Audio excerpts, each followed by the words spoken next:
لكم البنات غادي نصبغوا لي بوينت هما الاولين، غنخليهم لمده 10 ديال الدقائق. عاد يمكن لينا نمشيو نصبغوا لي غاسين. وحاولي تكثري الصباغه في الشعر ديالك، حاولي الالوان ديما خدي جوج صبايغ، ديما خدي جوج. الا بغيتي تصبغي تخرجك شي لون زعما اللي واو. علاش؟ لان خاص الصباغه تكون عندك كثيره، يعني كتبداي تصبغي والزغبه يعني خصك تعمر بالصباغه مزيان باش كيخرج لك داك اللون، موحد في الشعر ديالك. فالا كانت الصباغه قليله وانت كتحاولي تقتصدي عليها فزغبه كتقاسيها وزغبه لا.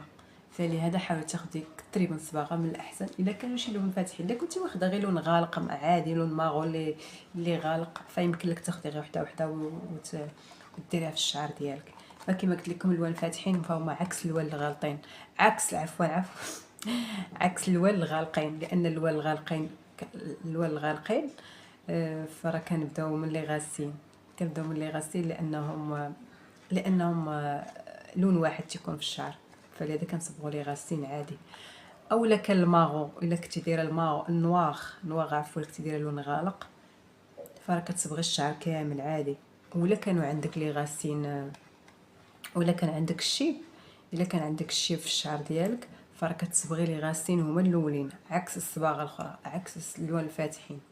الا كانوا عندك الشيب فراه كتصبغي كما قلت لك لي غاسين هما الاولين باش كيتغطى داك الشيب، فعاد باش كنكملوا الشعر كامل. هذه في حاله الوان، في حاله كان عندك الشيب ولكن تكون صباغه غالقه. الا كانت فاتحه فراه كتبقى نفس النتيجه. خصك تصبغي لي بوينت هما الاولين، عاد تصبغي لي غاسين وتخليهم. لان الصباغه معروفه، لان سميتو هذا، لان الشيب معروف كنزيدوا له الوقت فوق نص ساعه كتبقى غير ديال هذا، غير ديال الشعر العادي اللي ما فيهش الشيب. اما باش كيكون الشيب فراه كنقدروا نوصلوا كاع لساعه. فلهذا كنديروا غير نص ساعه في الصباغه. اي لون كنديروا له نص ساعه من غير كما قلت لكم الشيب اللي كنزيدوه الوقت.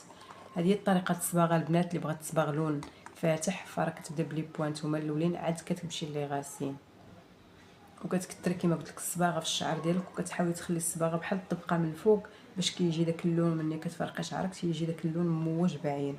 هذه هي الطريقه ديال الصباغه البنات اللي غادي تنجح معاكم باش يخرج لك لون بحال هكا كما كتشوفي، كما قلت لك في السكرين، كما كتشوفي هكا في الكرتونه.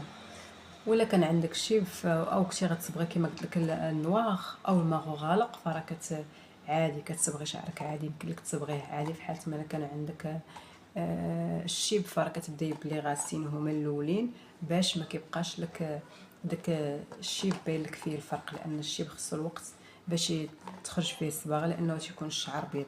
بنات هذه الطريقه ديال الصباغه صافي. راكي معروفه الصباغه راه كتاخدي كديري هنا فازلين باش ما تشدلكش الصباغه في الجذور ديال الشعر ديالك صافي. ولا كديري شي كريم.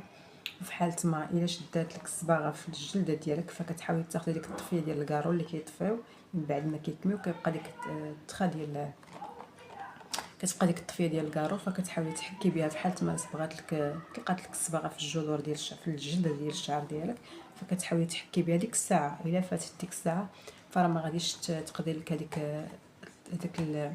الطفيه ديال الكارو، ما غاديش تقضي لك في ديك الصباغه اللي شدت لك في الجلد.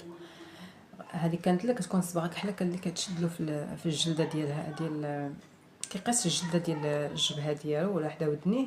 فديري غير هاد الطريقه هذه ديال الجلده ديال الطفيه ديال الكارو، حكي بها هكا ديك البلاصه في البلاصه دغيا كتزول الصباغه وكتحيد.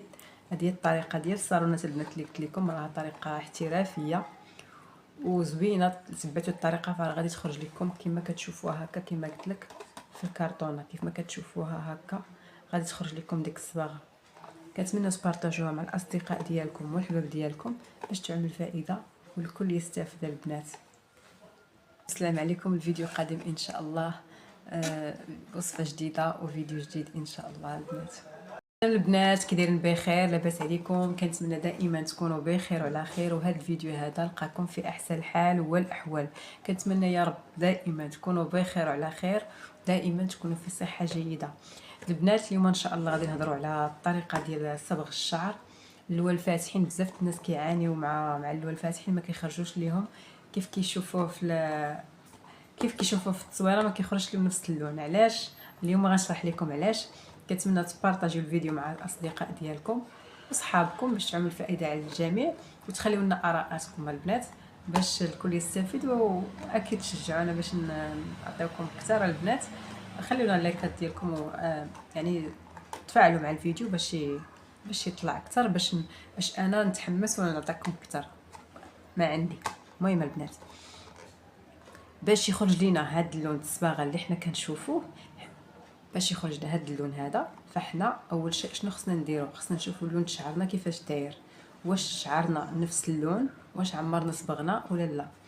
اول شيء احنا دائما تيكون عندنا واخا ما نكونوش صابغين، شنو كيكون في شعرنا؟ تيكون عندنا هنا لون في لي غاسين لون وفي لي بوينت لون.